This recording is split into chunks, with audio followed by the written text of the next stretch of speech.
ఎవడు ఎన్ని రకాల పుల్లలు పెట్టడానికి ప్రయత్నం చేసినా, ఎన్ని రకాల కుట్రలు బన్నినా, నీ ఇంట ఎప్పుడు ఏముండాలి?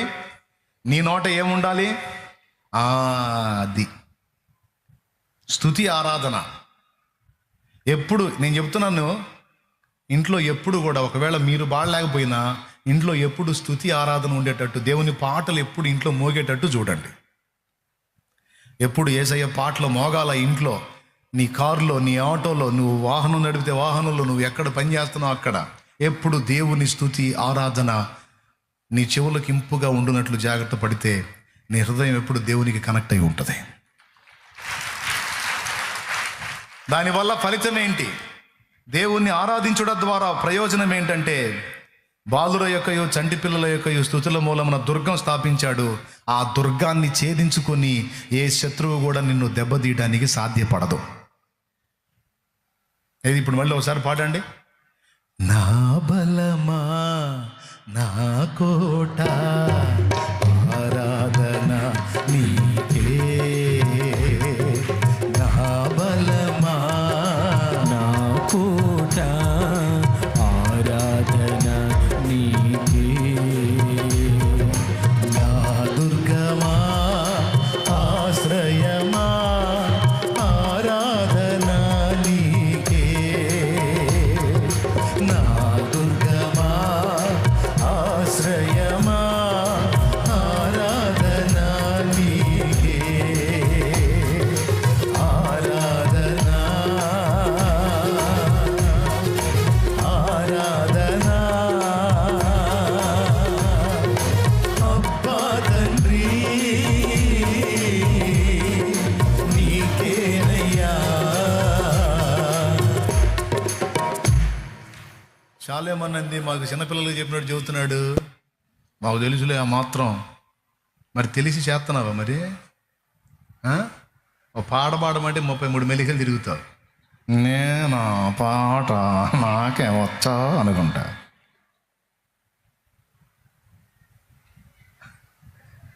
ఏదో పెళ్లి చూపుల్లో కానీ సిగ్గుపడ్డట్టు సిగ్గుపడుతూ ఉంటా. ఏమమ్మా పెళ్లి చూపులా? ఎక్కడైనా నువ్వు సిగ్గుపడు, నేను ఒప్పుకుంటా. దేవుణ్ణి ఆరాధించే దగ్గర, ప్రార్థన చేసే దగ్గర, దేవుని గురించి ఇతరులకు చెప్పే దగ్గర, నేను దేవుణ్ణి నమ్ముకున్నానని గంభీరంగా సాక్ష్యం ఇచ్చే దగ్గర సిగ్గుపడ్డావా? నాకు చాలా చిరాకు, దేవుడికి ఇంకా చిరాకు.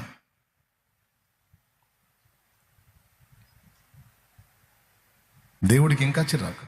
ఆయన నామాన్ని సన్నుతించే దగ్గర సిగ్గేంది? ఏమయ్యా, నువ్వు ఎంత మొనగాడమైనా సరే దేవుడి నామాన్ని మయంపరిచే దగ్గర సిగ్గులు, బిడియాలు, మెలికలు తిరగడాలు పనికిరావు. పరమతముల దూషణేల పరిహసించి పలుకుటేలా, నాకు తెలిసినంత వరకు నాదుడు యేసయ్యను గూర్చి సాక్ష్యమిచ్చేదా, మన స్వామి యేసు దేవుడంచు సాక్ష్యమిచ్చేదా. ఎలుగెత్తి పాడుకోవాలి. ఒంటరిగా కూర్చున్నా, గదిలో కూర్చున్నా, ఏకాంతంలో కూర్చున్నా ఆరాధించాలి. సన్నిధిలోకి వచ్చినా ఆరాధించాలి, స్తుతించాలి, కీర్తించాలి. నాకు ప్రార్థనే రాదంటావా? అట్లయితే మోకాళ్ళు వేసి స్తోత్రాలు చెప్పు. నీకు ప్రార్థన ఎట్లా రాదో నేను చూస్తా. నీకు రాకపోతే పరిశుద్ధాత్మ అభిషేకం నీ మీదకి వచ్చి మామూలు కాదు, భాషలతో మాట్లాడుతూ ప్రార్థన చేసేటట్టు చేస్తాడు నిన్ను. మామూలుగానే నాకు ప్రార్థన చేత కాదని నువ్వు కూర్చొని స్తుతిస్తా స్తుతిస్తా స్తుతిస్తా పాడతా స్తుతిస్తా పాడతా ఆరాధిస్తా స్తుతిస్తా ఉండును. నాకు తెలిసింది ఇదే ప్రభువా, నాకు తెలిసింది ఇదే తండ్రి, నాకు తెలిసింది ఇదే నాథ అని నువ్వు స్తుతిస్తా ప్రార్థిస్తా స్తుతిస్తా ప్రార్థిస్తా, అదే స్తోత్రం చెబుతా. ప్రార్థన లేదు, రాదు. స్తుతిస్తా ఉండును. స్తోత్రమయ్యా, హల్లెలూయా, యేసయ్యా అని కాసేపు స్తుతించి మళ్ళీ ఏదో పాట పాడతా, స్తుతిస్తా పాడతా స్తుతిస్తా పాడతా ఉండు. ట్రై చేయను. నీ మీదకి పరిశుద్ధాత్మ అభిషేకం రాకపోతే అప్పుడు అడుగు. నీకు తెలియకుండా అనేక సంగతుల గురించి నువ్వు ప్రార్థన చేసేటట్టు ఆయన చేస్తాడు. ఆయన చిత్తమైతే నీ నోరు, నాలుక సడలింపజేసి భాషలతో మాట్లాడి పరిశుద్ధాత్మలో ప్రార్థించేటట్టు ఆయన చేస్తాడు. స్తుతించకుండా నీ స్వరాన్ని మౌనం చేయొద్దు. స్తుతించకుండా నీ స్వరాన్ని మౌనం చేయొద్దు, కీర్తించకుండా నువ్వు మౌనంగా ఉండొద్దు, ఆరాధించకుండా మౌనంగా. చెప్పండి, ఇప్పుడు ఆరాధనలో ఆయనను పాడి సన్నుతించి కీర్తించి మహిమపరచుట్లో శక్తి లేదా? ఎవడా అన్న వెదవన్నారా, వెదవా అనాలనిపించింది నాకు, కానీ నేను అనకూడదు కదా అట్లా, అందుకని అనను. దేవునికి స్తోత్రం, హల్లెలూయా. దేవుని ఆరాధించాలండి, ఆయన్ని సన్నుతించాలి. అంతట నివసించు యెహోవా ఎలోహిం, ఆరాధన నీకే. మా యొక్క నీతి యెహోవా సిద్కేనో. సిద్కేనో అంటే యెహోవా మా యొక్క నీతి, యెహోవాయే నీతి. సిద్కేనో, సిద్కేనో. మా యొక్క నీతి యెహోవా సిద్కేనో, ఆరాధన నీకే. అంతట నివసించు యెహోవా ఎలోహిం, ఆరాధన నీకే. మా యొక్క నీతి యెహోవా సిద్కేనో, ఆరాధన నీకే.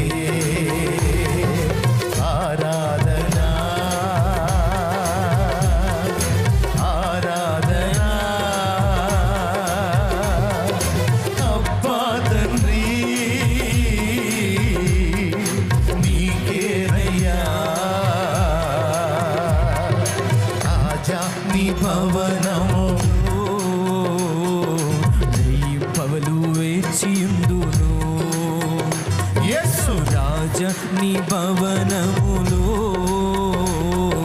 రేయింబవలు వేచియుందును. ఆరాధన ద్వారా, స్తుతించుట ద్వారా ఒక దుర్గము స్థాపించబడుతుంది. దానిలో మనం ప్రొటెక్ట్ చేయబడతాం, భద్రపరచబడతాం. ఇది మొదటి సంగతి. శత్రువులు నీ మీద కుట్రబని నిన్ను నాశనం చేయగోరిన వారిని దేవుడు అణచివేస్తాడు. వాళ్ళ ప్రయత్నాలన్నీ నాశనం అయ్యేటట్టు ఆయన చేస్తాడు. ఇది రెండవ సంగతి. ఒకటి, నీవు స్తుతించే స్తుతి ఆరాధన, దేవుని మహిమపరిచే స్తుతి యాగము నీకే ఒక రక్షణ దుర్గం అవుతుంది. మరి అలాగే నీకు రక్షణ దుర్గం ఏర్పడితే మరి వాడు నిన్ను అటాక్ చేయాలంటే ఎట్లా, నీ మీద దాడి చేయాలంటే ఎట్లా, కష్టం కదా. అందుకని నువ్వు స్తుతించకుండా వాడు నిన్ను అడ్డగిస్తుంటాడు, నువ్వు ఆరాధించకుండా వాడు నిన్ను అడ్డగిస్తుంటాడు. అది బోధల ద్వారా కావచ్చు, కొంతమంది మాటల ద్వారా, వెటకారాల ద్వారా కావచ్చు, లేదా కొంతమంది ఫీలింగ్స్ ద్వారా, సిగ్గులు అని చెప్పి ఏదో కొంతమంది ఫీలింగ్స్ ఉంటాయి, వాటి ద్వారా కూడా వాడు నిన్ను స్తుతించకుండా అడ్డగిస్తాడు. అడ్డగిస్తే నువ్వే నష్టపోతావు. నా ఆడి ప్రేరణకు లొంగవాకు. పరిశుద్ధాత్మ ఎప్పుడు కూడా స్తుతిని కోరుకుంటాడు, స్తుతించమని నిన్ను ప్రోత్సహిస్తుంటాడు, ఆరాధించమని నిన్ను రేపుతా ఉంటాడు. గుర్తుపెట్టుకొని ఇది వాడుక చేసుకోండి, అలవాటు చేసుకోండి. ఎప్పుడు స్తుతించటం, స్తోత్రించటం, ఎప్పుడు మన నోట స్తోత్ర ధ్వానాలు ఉండటం అనేది మంచి అలవాటు. కొంతమందిని చూస్తాను భక్తి పరులని, వాళ్ళు ఎప్పుడు చూసినా సరే స్తోత్రం ప్రభువా, అయ్యా నీకు వందనాలయ్యా అనుకుంటా దేవుని సన్నుతించుకుంటూ పనులు చేసుకుంటుంటారు. దేవుని సన్నుతించుకుంటూ పనులు చేసుకుంటుంటారు. అది మంచి అలవాటు. చెత్త మాటలు మాట్లాడుకోవటం, చెత్త తలంపులు మాట్లాడుకోవటం కన్నా దేవుణ్ణి స్తుతించటం గొప్పది కదా. కాబట్టి స్తుతించుట ద్వారా మనం ఆయన దుర్గమై మనల్ని భద్రపరుస్తాడు, మన స్తుతుల మూలమున దుర్గమును స్థాపిస్తాడు. రెండవది, మన మీద కుట్ర చేసే వాళ్ళకి విసుగు పుట్టి వాళ్ళ ప్రయత్నాలు మానుకునేటట్టు ఆయన చేస్తాడు. అవి వాళ్ళకే ఎఫెక్ట్ అయ్యేటట్టు ఆయన చేయగలడు. ఇది రెండు. మూడవది, ఆరాధనలో శక్తి విడుదలవుతుంది, అది మనల్ని స్వస్థపరుస్తుంది. హల్లెలూయా. ఆరాధనలో ఏం విడుదలవుతుంది? శక్తి విడుదలవుతుంది. అది రోగాలను బాగు చేస్తుంది. అనేక సాక్ష్యాలు ఇప్పటికే వచ్చిన సాక్ష్యాలు అలాంటివే. నేను అందుకే ఆదివారం ఆరాధన చేసేటప్పుడు జాగ్రత్త అని చెబుతాను, చేసేవాళ్ళకి చెప్తాను, మీకు కూడా అదే చెప్తాను. స్తుతి ఆరాధన చేయడం ద్వారా ఏమేం కొనగూరిద్దో మీకు తెలుసు. బంధకాలు తెగిపోయినట్టు బైబిల్లో రాస్తుంది, అపోస్తల కార్యములు 16లో. ఇంట్రెస్ట్ ఉంటే గుర్తు రాసుకో, లేకపోతే ఇంటికి పోయి చూసుకో. స్తుతించుట ద్వారా వారి బంధకాలు తెగిపోయి పౌలు శీలలో చెరసాలలో బంధించబడిన బంధకాలు తెగిపోయినాయి. స్తుతి ఆరాధన చేయటం ద్వారా బంధకాల్లోంచి విడుదల పొందుతాం. పిశాచి కట్లు కావచ్చు, మాంత్రిక శక్తుల కట్లు కావచ్చు, దురాత్మ ప్రయోగ తంతులు కావచ్చు, సాతాను నిన్ను నలుమూలలా కట్టి బంధించి ఉండొచ్చు. ఆ కట్లన్నీ, ఆ బంధకాలన్నీ, అవి వ్యసనాల బంధకాలు కావచ్చు, చెడుతనపు బంధకాలు కావచ్చు, పాపపు వాంఛల బంధకాలు కావచ్చు, అవి ఏ విధమైన సైతాను శోధనలైనా శరీరేచ్ఛలైనా వాటన్నిటి బంధకాలు తెంచి నిన్ను విడిపించే శక్తి స్తుతి ఆరాధనలో ఉంది. స్తుతి ఆరాధన చేయటం ద్వారా దేవుడు దాన్ని ఉత్పత్తి చేస్తాడు. స్తుతి ఆరాధన నీవు చేయటం ద్వారా పరిశుద్ధాత్మ కదులుతాడు. ఆయన నిన్ను బంధ విముక్తుడిని చేస్తాడు. ఎంతమందికి అర్థమైంది? అందుకే దీన్ని ఇంత సీరియస్గా చెప్తున్నాను. ఇంత శక్తి ఉంటుంది కాబట్టే, బంధకాల్లోంచి విడుదల మనకు వచ్చింది కాబట్టే, వ్యసనాల మీద మనకు జయం వచ్చింది కాబట్టే సైతాను నిన్ను ఆరాధించకుండా అడ్డగిస్తాడు. అందుకే వాళ్ళు వచ్చి బోధకుడా వాళ్ళ నోళ్ళు మూయించంటే, మీరు వాళ్ళ నోళ్ళు మూయిస్తే వెరీ డేంజర్. ఏంటో తెలుసా? రాళ్ళు కేకలేయటం మొదలు పెడతాయి. రాళ్ళు కేకలేయటం మొదలు పెడితే వాళ్ళని ఆపొద్దు. వాళ్ళు నా పిల్లలు నా స్తోత్రమును ప్రచురం చేస్తారు. నా పిల్లలు నన్ను మహిమపరుస్తారు. నా పిల్లలు నన్ను ఆరాధిస్తారు. నా పిల్లలకి నన్ను ఆరాధించడంలోనే సంతోషం ఉంది.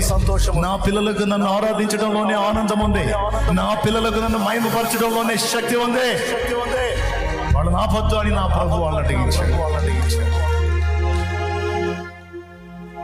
నాలుగవది ఏంటి? మూడవది స్వస్థత కలుగుద్ది ఆరాధించుట ద్వారా. అది నేను నా లైఫ్లో అనుభవించాను. నాలుగవది బంధకాలు తెగిపోతాయి. ఎలీషా దగ్గర ఏం జరిగింది? వీణ వాయిస్తూ ఆరాధించినప్పుడు పరిశుద్ధాత్మ ఎలీషా మీదకి వచ్చింది. ఆ ఆత్మ అభిషేకం ఆయన మీదకి వచ్చినప్పుడు అక్కడున్న సమస్యకు పరిష్కారం చెప్పాడు ఆయన. సో ఆరాధించుట ద్వారా పరిశుద్ధాత్మ అభిషేకం మన మీదకి వచ్చుద్ది. ఆ అభిషేకం మన మీదకి వచ్చినప్పుడు సమస్యలకు పరిష్కారం కూడా మనకే అర్థమైద్ది, మనకే బయలుపరుస్తాడు. నీకు సమస్య వచ్చింది తమ్ముడు, పరిష్కారం అర్థం కావట్లా, వెళ్ళి మోకాళ్ళు వేసి కూర్చొని ఆరాధించు. దేవుడు నీకు సమాధానం ఇచ్చేంత వరకు ఆరాధించు. ఆయన అభిషేకం నీ మీదకి పంపుతాడు. పరిశుద్ధాత్మ శక్తి రూపం నీ మీదకి దిగొస్తాడు. పరిశుద్ధాత్మ ప్రభావం నీ మీదకి దిగొచ్చినప్పుడు ఆ సమస్యకు పరిష్కారం ఎలా చేయాలో, ఆ మెరుపు లాంటి ఆలోచన నీకే ఆయన ఆత్మ ఇస్తాడు. ఎలా డీల్ చేయాలో, ఆ సమస్యను ఎలా పరిష్కరించాలో, ఆ ఐడియాలజీ ఆత్మ నీ మీదకి వచ్చినప్పుడు తానే అనుగ్రహిస్తాడు.